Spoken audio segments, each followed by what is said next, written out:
त्रिकालवंदनीय प्रातस्मरणीय पूज्य गुरुवर्यांचं स्मरण करो आजच्या हा मंगलमय प्रसंगी उपस्थित सर्व भक्तांच्या साक्षी स्वरूप शिवाच्या स्मरण करो.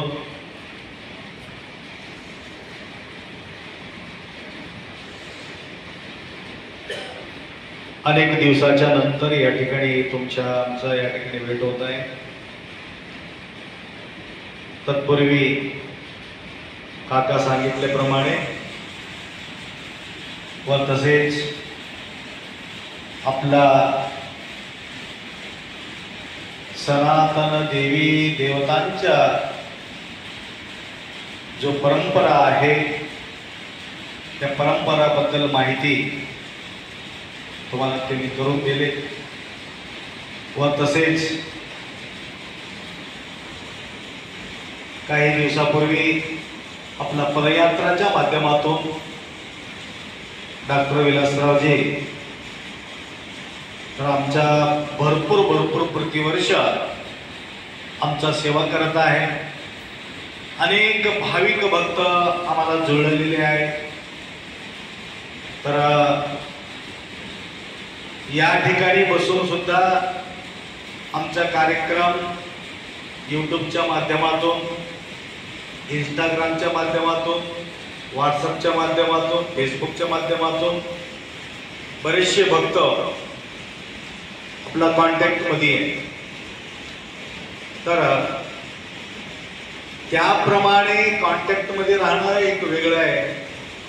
प्रत्यक्ष रूपाने ज्यावेळी आपण भेटतो तो वेगळा आनंद आपल्या जीवनामध्ये प्राप्त होतो. तर अशा प्रकारच्या साकार स्वरूपामध्ये भेट घेऊन अनंत अडचणी आहे. संपूर्ण टोटल सुखी व्यक्ती या लौकिक जीवनामध्ये आढळणं फार कठीण आहे. काही ना काही अडचणी व्यक्तीला राहणारच. तर आता बोलता मी म्हटलं, डॉक्टर साहेब खाली मशीन वरी तुम्ही राहणं हे कसं, आवाज ऐकू येऊ नाही का तुम्हाला? ऐकू येऊ नाही? मी बोललेले ऐकू येऊ नाही का तुम्हाला? तर हे गिरणीच्या आवाजामध्ये कसं शक्य आहे म्हटलं. काही दिवसांना ते सवय लागणार आहे. नंतर तुम्ही आमच्याकडे आला तर तुम्हाला झोप लागणार नाही. तुम्हाला गिरणीचा आवाजच पाहिजे, नाहीतर कोणता तरी आवाज चालू करून ठेवून नंतर तुम्हाला झोपावं लागते. तर एक सवय, एक हॅबिट. त्याप्रमाणे तुम्हाला सांगायचं म्हणजे कुठल्याही चांगलं असो किंवा वाईट असो, ज्यावेळी आपल्याला सवय लागते, लागल्यानंतर सुटका होणं भयानक अवघड होते. त्याकरता आपल्या जीवनाचा कल्याण होण्यासारखं काही सवयी आपण लावून घ्यावं लागतात. आपली या कल्याण भावे ज्यांच्या चित्ती त्यांनी शिवप्रती गुरुप्रती शरण जावे. शरण जावावं कोणाच्या प्रती? आमचं कल्याण व्हावं म्हणून. ऐकू येत नसलं तर समोर या. ऐकू येत नसलं तर जास्त काही मी बोलत नाही. तरी एवढा लांब जवळजवळ 600-700 किलोमीटर अंतरावर आम्ही राहतो आणि तेवढा लांब येऊन तेवढा शिवभक्तांचा सेवा करण्याचा संधी डॉक्टर साहेबांना त्या ठिकाणी मिळत आहे. आणि तेवढंच नाही, त्यांच्यासोबत येणारे भक्त मी म्हणत होते आता, आप्पा वर्षातून एक वेळ चार्जिंग करून येणं फार गरजेचे आहे, तुमचं सानिध्य मिळणं फार गरजेचे आहे. तेवढंच आम्हाला सकाश मिळते, तेवढंच आम्हाला संस्कार मिळते, अनेक गोष्टी ऐकायला मिळतात, अनेक लोकांचा परिचय होतो. आंध्रा, महाराष्ट्र, कर्नाटका, तेलंगणा 4 प्रांताचे भक्त त्या ठिकाणी समावेश होतात आणि अनेकांचे विचार वेगळं असते. तेवढ्या लोकांच्या मागणी काय असेल, काय अपेक्षा घेऊन कशासाठी ते पदयात्रा करून तिथपर्यंत येतात. यावर्षी थंडी नव्हतं ते गोष्ट वेगळं, कडकडाट थंडी आणि दुपारी ऊन आणि श्रीमंत लोक, घराचा भार कधी न पडणारे लोक धावा घेऊन का आमच्या सोबत का येतात? एकमेव कारण आहे, त्या मन्मथ माऊलीच्या प्रती, त्या भगवंताच्या प्रती त्यांना मागणी असते. काय मागतात देवाला? मागणी काय असते? तुम्हाला एखादी मी विचारलं तुम्हाला काय पाहिजे, तुम्ही काय मागणार? माय काय मागणार सांगा? तुम्हाला मी कधी प्रश्न केलो, माय तुम्हाला काय मागायचे मागा, मागणार काय सांगा? काय मागणार? थोडं पुढे या, थोडं इथं या, समोर या ना, सगळे या, सर्व समोर इथं जवळ या, म्हणजे ऐकू इथे गिरणीच्या आवाजमध्ये. बघा बसा. आम्ही किती जवळ जातो ना तेवढंच व्हायब्रेशन मिळते, किती लांब राहतो तेवढं काही टचिंग होत नाही. लक्षात आलं का? टचिंग होण्यासाठी अटॅचमेंट पाहिजे. तर आमचा आवाजाचा अटॅचमेंट तर असला तरी मी चालते. लक्षात आलं का? माय काय म्हणत होत्या? भगवंताची सेवा मागितली आणि सखोल एखादी विचार केला. आता भगवंताची सेवा कशा करता एखादी आम्ही म्हटलं, आमच्या संसारातील जीवनातील काय अडीअडचणी आहे. कोणाला लेकरं नाही, कोणाला पैसा नाही, कोणाला बरकत नाही, कोणाचा व्यवहार बरोबर नाही. एवढा सगळा चांगला असो नवरा ऐकत नाही, एवढा चांगला असो सासूबाई बरोबर नाही किंवा सून बरोबर नाही, हरकत बरकत नाही, ताळमेळ लागत नाही. बरोबर आहे की नाही? हे सगळ्या गोष्टी अनंत अडचणी आमच्या संसारामध्ये. तर हे सगळं मागणी आपण करतो. माताजी छान बोलले, भगवंताचा सेवा. तर अजून यापुढे गेल्यानंतर भगवंतापेक्षा मोठा सेवा कोणाचा म्हणावं म्हटलं तर संत सेवा. कारण भगवंताचा सेवा तुम्ही कितीही करा, तुम्हाला कधीच बोलत नाही. बोलतं का? देवाऱ्यावरच्या देवाला किती तुम्ही पूजा करा, कितीही फूल चढवा, कितीही नैवेद्य चढवा, कितीही अभिषेक करा, कधी समाधान होऊन माय तुझं लई काम झाले, भयानक सेवा केलीस, आता तुला काय पाहिजे असं म्हणून म्हणते का ते? तेच गुरुचं एखादी तुम्ही सेवा केला, संतांचा तुम्ही एखादी सेवा केला, माय एवढा का मरमर करतीस, तुला काय पाहिजे असं म्हणतो की नाही? म्हणून संत संग देई सदा, म्हणून संतांचा सेवा मागितले. म्हणून हांड बसवण्णा कन्नड येते का तुम्हाला? कूडल संगम देवना हरिवडे. काय म्हणतात? कूडल संगम देवना हरिवडे. तुम्हाला देवाचा आवड पाहिजे असेल, भगवंताचा सेवा तुम्हाला पाहिजे असेल, तर पहिला तुम्हाला सेवा करावं लागते गुरुचा सेवा, संतांचा सेवा, शरणांचा सेवा. कूडल संगम देवन हरिवडे शरणर संगवे मदन. शरणांच्या संगतीमध्ये गेल्यानंतर देवाचा ओळख होतो. म्हणून या प्रसंगी 4 असेल तर असला, परंतु महत्वाचा गोष्ट ऐकणं फार महत्वाचं. लक्षात आलं का? तर त्याप्रमाणे आपला मागणी जी आपण मागतो, देवाला प्रार्थना करतो, पूजापाठ करतो, जप करतो, देवा तू भेटावा म्हणून कोणी जप तप करत नाही. तर भगवंताने निर्माण केलेले वस्तूचा अपेक्षा घेऊन देवाचा पूजा करतो. भगवंताचा अपेक्षा कोणी करत नाही. भगवंताने निर्माण केलेले वस्तूचा अपेक्षा करतो, जगाचा अपेक्षा करतो. जगदीश्वरांच्या पुढे जगदीश्वराचं पाहिजे असं कोणी म्हणत नाही.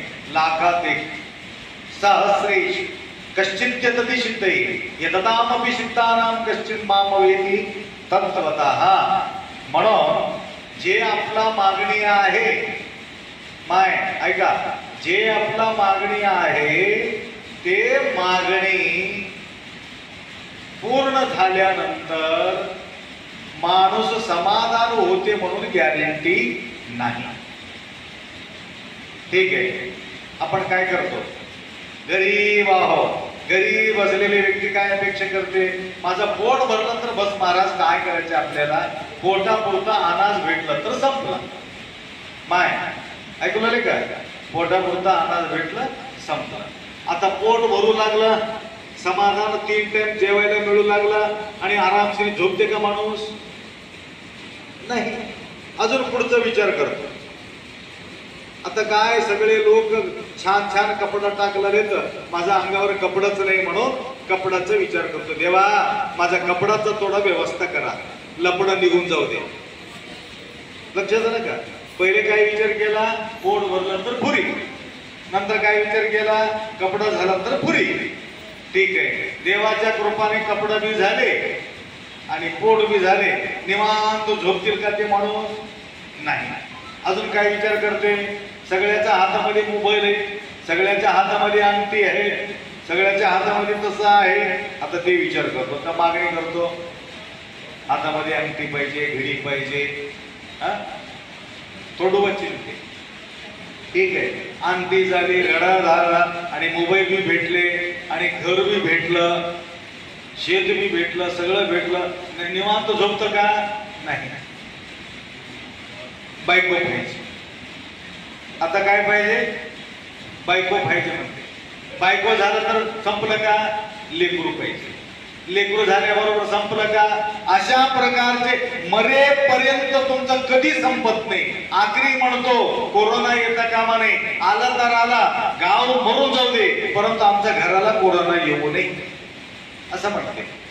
तर या प्रकारे आमच्या मागणीमध्ये त्याच्या अतिरिक्त दुःख आहे. सोना भेटू दे म्हटलं, सोनं भेटलं, सोनं गेल्यावर आज दुपारी एक अंगठी हरवला होता, रडत बसला होता तो माणूस. 7 ग्राम होतो पण अंगठी, परेशान होतो. अंगठीला त्याला काही संबंध आहे? अंगठी बोट तुटलं तर रडाव माणूस, हात तुटलं तर रडाव, पाय तुटलं तर रडाव, परंतु पाय तुटलं तर रडणं माणूस, हात गेला तर रडणं माणूस, सोनं गेलं की रडतो, पैसा गेले की रडतो. पैशाशी आम्हाला काही संबंध नाही, ज्याच्याशी संबंध नाही त्याचा संबंध जुळून आम्ही परेशान होतो. लक्षात आलं का? म्हणून या लौकिक जीवनामध्ये अनेक प्रकारच्या मागणी केल्यानंतर एक दिवस भेटतो आणि ते गेल्यानंतर दुःख होते. पैसा भेटला, पैसा गेल्याबरोबर दुःख. सोनं भेटलं, सोनं गेल्याबरोबर दुःख. बायको भेटली, बायको बेमार झाल्यावर दुःख. लेकरं भेटलं, लेकरं गेल्यावर दुःख. सगळ्या गोष्टी भेटताना समाधान वाढते, जाताना दुःख देते. तर तुमच्यासारखे यांच्यासारखे हुशार माणूस आला, गुरुजी आप कुछ भी बोलो, ऐसा बात मुझे कहना चाहिए, मरेपर्यंत मला आठवण राहावा तसलं काहीतरी एक गोष्ट बोला म्हणले. ऐकू येईल का सगळ्याला? मरेपर्यंत आठवण राहावा महाराज, तसलं कोणतं तरी एक गोष्टी आम्हाला बोला. कमी होते लोक. एकदा दोनदा म्हटल्यानंतर महाराज म्हटले ठीक आहे, मरेपर्यंत तुम्हाला आठवण राहा अशा गोष्टी बोलतो म्हणले. न बोलता आ म्हणून आ केला. महाराज सांगा ना, चांगलं मरेपर्यंत आठवण ठेवण्यासारखं सांगा म्हटले. अजून एकदा केले. तिसरा वेळ बोलत तर अजून एकदा केले. ते लोक म्हणाले असा केल्यावर आम्हाला कसं कळणार आहे, आम्हाला थोडं उघडून सांगा म्हटले. याचा अर्थ काय सांगा. ठीक आहे. त्याने एक प्रश्न केला. एक प्रश्न असा केला बघा, पहिला जन्म घेतलेले माणूस, नंतर जन्म घेतलेले माणूस, किंवा आई वडील पहिला मरावा की काही लेकरू पहिला मरावा? मरण कोणाला लवकर यावा? आई वडील पहिले मराव, कारण पहिले जन्म घेतलेले ना, लेकरू नंतर जन्म घेतलेले. म्हातारा झाल्यावर आत्ता नाही हो. तुम्हाला आता वाटतं की आत्ता नाही, आत्ता नाही. म्हाताऱ्या झाल्यावर लेकरू पहिला मरावं की म्हातारी मरावं? म्हातारी आणि म्हातारी मरावं, लेकरू राहावं. त्याप्रमाणे ज्या आयुष्यामध्ये पहिला जन्म घेतो, मृत्यूपर्यंत तो राहतो. पहिला जन्म घेतो, सर्व मेल्यावर ते मरतो. असे कोण आहे ते लक्षात घ्या म्हटलं. ज्यांच्या जीवन सफल करून घ्यायचं असेल, कल्याण करून घ्यायचं असेल, तर एक गोष्टी करावं लागते म्हणे. काय? न जप आहे न तप आहे, मोठा साधना आहे. एकमेव काम करावं लागतं. या जगातील महत्वाचा अंग म्हणजे भाषा आणि वाणी. दाणी पाणी वाणी. जगण्यासाठी दाणी पाहिजे आणि समाधानासाठी वाणी पाहिजे आणि ऊर्जा मिळविण्यासाठी पाणी पाहिजे. तीन गोष्टीमध्ये महत्वाच्या गोष्टी म्हणजे वाणी. वाणी म्हणजे काय? भाषा, वचन, वाणी. तर तुम्ही ज्यावेळेस जन्म घेता त्यावेळे तुमच्या तोंडात जीभ राहते की काही दात राहते? जन्मल्या बरोबर जीभ राहते, दात राहते. दात केव्हा येते? वर्षाला, सव्वा वर्षाला, कोणाला 8 महिन्याला, 9 महिन्याला दात येतात. ठीक आहे. दात पहिले पडून जाते की का जीभ पहिले पडून जाते? दात पहिले पडून जाते. दात का पडला, जीभ का पडला नाही? जीभ मऊ सुकते, नम्रता आहे, नम्रता आहे म्हणजे मऊ आहे. दात कसं आहे? कडक आहे. जो कडक राहतो तो टिकून राहत नाही, जो मऊ राहतो आखरीपर्यंत टिकून राहते. म्हणून याच्यातून जे वाणी निघणारा जो भाषा आहे, वाणी जो निघणारा भाषा आहे, जीभ कहे दात को दांत कहे जीभ को, तुम अकेले हम 32, हम अकेले तुम अकेले मैं 32.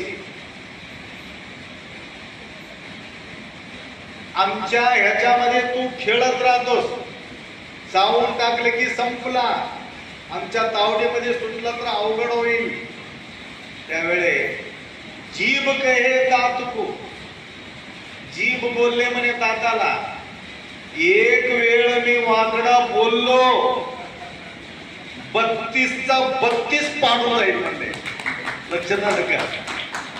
म्हणून या जिभेवर जग थांबलेले.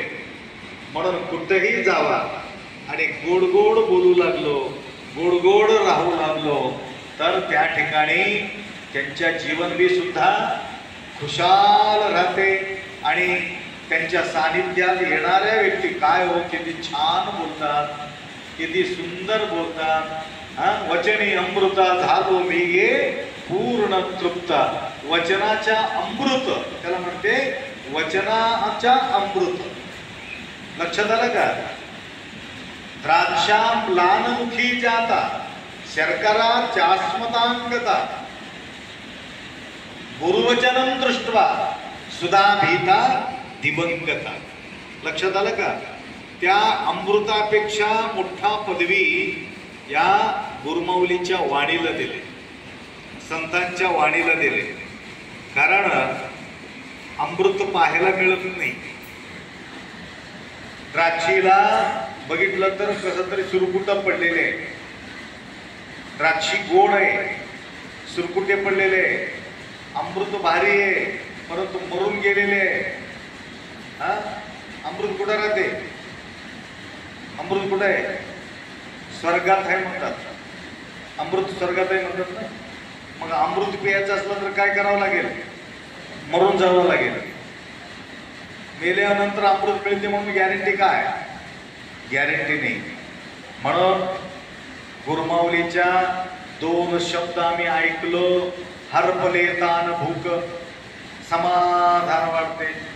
पैसा समाधानासाठी, जेवण समाधानासाठी, व्यवहार समाधानासाठी, बायको समाधानासाठी, लेकर समाधानासाठी, शेत समाधानासाठी, शिवार समाधानासाठी, कारभार समाधानासाठी सगळं करून बघितलं, कुठं समाधान वाटलं नाही. म्हणून आखरी गुरुमाऊलीच्या सानिध्यात येऊन 2 गोष्टी बोललो, समाध संतते अक्षयी समाधान.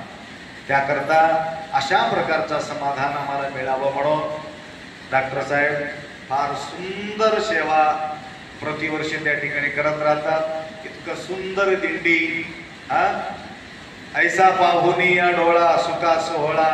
सुखाच्या म्हटल्याप्रमाणे जवळजवळ इंस्टाग्राम 20 लाख लोक बघितले. इंस्टाग्राम मध्ये आमच्या सोबत होते 3-4 हजार पब्लिक, परंतु इंस्टाग्राम मध्ये 20 लाख लोक बघितले. तर सांगायचं म्हणजे एवढा कॉन्टॅक्ट मध्ये आहे, एवढं सुंदर दृश्य आणि तिथलं वातावरण, तिथलं त्यांच्या भावना, त्यांच्या भक्ती. कितीतरी गरीब लोक, कितीतरी तळमळ, कितीतरी सेवा, आणि त्या सेवेच्या प्रतिफळामध्ये अनेकांचे कल्याण होत आलेले. अनेकाच्या उदाहरणं सुद्धा त्या ठिकाणी मी दिलो त्या वाटामध्ये. तुम्हाला ऐकून घ्यायचं असलं तर YouTube चॅनल उघडा आणि तुम्ही ऐकू शकता. थोडक्या वेळामध्ये प्रवचन करणं म्हणजे अवघड आहे. तर तुम्हाला सांगतो, त्या वाटामध्ये अनेक घटना आम्ही प्रत्यक्ष रूपानं आम्ही पाहिलं. तर एक भक्त आमचा गरीब माणूस सेवा करत होता. त्याला सकाळी खाल्लं तर संध्याकाळी भेटत नव्हते. असे जो माणूस, त्याला त्यांच्या गावी तर्नाळीमध्ये जे तुम्ही सेवा केलात उघडेमध्ये, तर त्या ठिकाणी एक शिवभक्त आहे सुरेश माने म्हणून. तो भक्ताने असा नितांत सेवा करत होता. 20-21 वर्ष सेवा केला. आणि 21 वर्षपर्यंत त्यांच्या आई मला मनात राहिली. आप्पाजी माझ्या लेकराला लेकरू होती की नाही सांगा, होती की नाही सांगा. प्रतिवर्षी मी म्हणायचं त्याला लेकरू होते, त्याला लेकरू होते. आमच्यावर त्यांनी विश्वास ठेवले. 21 वर्षाच्या नंतर त्याला लेकरू झाले. 21 वर्षाच्या नंतर ना औषध ना उपचार ना डॉक्टर काही नाही. तेवढंच नाही, आता जवळजवळ 50-60 लाखाचा माणूस आहे आणि त्यांच्याकडूनच लड्डूचं जेवण त्या ठिकाणी त्या तरुणाईमध्ये झालं होतं. सांगायचं म्हणजे निष्ठा बाळगल्यानंतर सगळं भगवंत व्यवस्था करतो. हे बी डॉक्टरचा मामाला मानत होते का? पहिली पाय सुद्धा पडत नव्हते डॉक्टर. लक्षात आलं का? आमच्या पासून लांबच राहत होते. तर आमचा आणि त्यांच्या एक वेळ गाठ पडलं तर त्यांचा एक संकल्प होता, गुरुजी माझा पोटी मुलगा जन्म घेतलं तर तुमच्या सेवेमध्ये येतो म्हटलं. मुलगा झाले की तुमच्या सेवेमध्ये येतो. ठीक आहे, तथास्तु म्हटले. आम्ही मन्मथ मौलीच्या प्रार्थना केला आणि शुभम की काय नाव त्याचे, शिवम, शिवम, शिवम एवढा मोठा झाले शिवम बघा. तेव्हा हे भक्तीचा शुभम आहे. तर यांच्यामुळं डॉक्टर साहेब आमच्या एवढा अनन्य संबंध त्यांच्या झाला. त्याप्रमाणे त्या ठिकाणी पदयात्रेमध्ये अनेक हजारो संख्यानं भक्तिभाव ठेवून त्यांच्या मनोकामना पूर्ण करून घेतलेले आहेत. तर यांच्यामुळं त्यांच्याकडून तेवढा लोकांचा सेवा प्रतिवर्षी त्या ठिकाणी घडत आहे. म्हणून या मंगलमय प्रसंगी तुम्हाला सांगायचं म्हणजे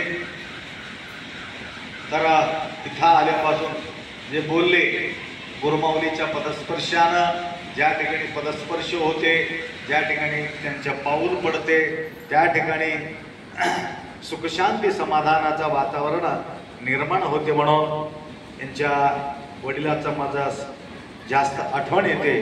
कारण एवढा खुल्ला मैदानमध्ये टेंट घालून सगळ्यांना बोलून घेऊन प्रसादाचं व्यवस्था करून आप्पाचं प्रवचन ऐकायला या असं म्हणून सगळ्याला सांगून टाकायचं. लक्षात आलं का? तर सगळ्यांचं कल्याण हो, सगळ्यांचा भला हो असा भावना बाळगणारे मिलिटरी मॅन. काय नाव होतं बाबाचं? विष्णुकुमार. विष्णूजी. तर आपल्या अवतीभोवती तर नाही, परंतु त्यांच्या स्मरण ज्यावेळी आपण करतो म्हटलं तर ह्याचा विचार असा आहे, ज्यावेळी गुरुमाऊली त्यांच्या स्मरण करत आहे म्हटलं तर ते कोणता तरी मोठा पदवीवरती गेलेले आहे, साधारण मनुष्यत्व नाही. तर इल्ली सल्लुबವರು ಅಲ್ಲಿ ಸಲ್ಲುವರಯ್ಯ, ಇಲ್ಲಿ ಸಲ್ಲದವರು ಅಲ್ಲಿ सल्लरಯ್ಯ. प्रधानमंत्री सगळ्यांना ओळखतात प्रधानमंत्रीला, परंतु प्रधानमंत्री ज्यावेळी आम्हाला ओळखतो म्हटलं तर आमचं किंमत किती आहे विचार करायच्या गोष्टी. म्हणून त्यांनी जिवंत असताना सेवा केली म्हणून आज त्यांच्या स्मरण या ठिकाणी आम्हाला होत आहे. तर या जन्माला येऊन या प्रकारच्या सेवा तन मन धनाने सेवा त्या ठिकाणी आपण करतो. त्यांचे कल्याण झाल्याशिवाय राहणार नाही. त्याकरता अशा प्रकारच्या सद्बुद्धी तुम्हा सगळ्यांच्या जीवनामध्ये. अनेक माता नवीन नवीन आहेत, पूर्वी मला काही लोक पाहिलेले आहेत. तर या ठिकाणी तुमचं इच्छा असून सुद्धा तुम्ही तेवढा लांब येऊन पदयात्रा करू शकत नाही, परंतु तिथपर्यंत तुम्ही पदयात्रा करू शकत नाही म्हटलं आणि तुमचं कल्याण होण्यासाठी त्या पदयात्रा करून करून तुम्हाला आम्ही येऊन भेटलो तर तुमचा पदयात्राचा फळ भेटते. काही लोक पहिले काशीला जात नव्हते, परंतु काशीहून जाऊन आलेले लोकांना पाय पडत होते. कशासाठी? हे पाय तिथपर्यंत गेले, आमचा पाय तिथपर्यंत गेला नाही, तुमचा पाय पडून आमचं कल्याण करून यावं म्हणून त्यांच्या नतमस्तक होत होते. तर या ठिकाणी तर आम्ही तर त्या ठिकाणी जाऊन आलो. हे तर गुरुमाऊली इथपर्यंत आलेले तर किती भाग्यशाली आहे म्हणा. तर प्रतिवर्ष त्या अनंतपूरमध्ये कार्यक्रम होत होते. तर 12 वर्ष त्या ठिकाणी त्यांनी कार्यक्रम केला. तदनंतर 12 वर्षाच्या नंतर तो थकला. श्रीशैलला चलत जाणे, चलत येणे, आल्यानंतर आम्हाला बोलून घेणे आणि त्या ठिकाणी प्रसादाचा व्यवस्था करणे. अण्णप्पा जो शिवभक्त त्या ठिकाणी करत होते. तर कोरोनाच्या काळापासून आमचं येणं जाणं बंद झाल्यामुळं आज विशेष करून बाळप्पा कुंभार यांच्या सुपुत्र त्यांच्या लग्नाच्या निमित्त आम्ही आलो. म्हणून इथपर्यंत आल्यानंतर तुमच्यापर्यंत मी येऊ शकत नाही म्हटलं तर मला समाधान वाटत नाही, म्हणून तुमच्यापर्यंत मी येऊन पोहोचलेले आहे. तर असंच वेळोवेळी सेवा करण्याचा संधी गुरुमाऊलीचा कृपा आशीर्वाद तुम्हा सर्वांच्या प्रती असो एवढा अपेक्षा व्यक्त करून 2 शब्द या ठिकाणी विराम.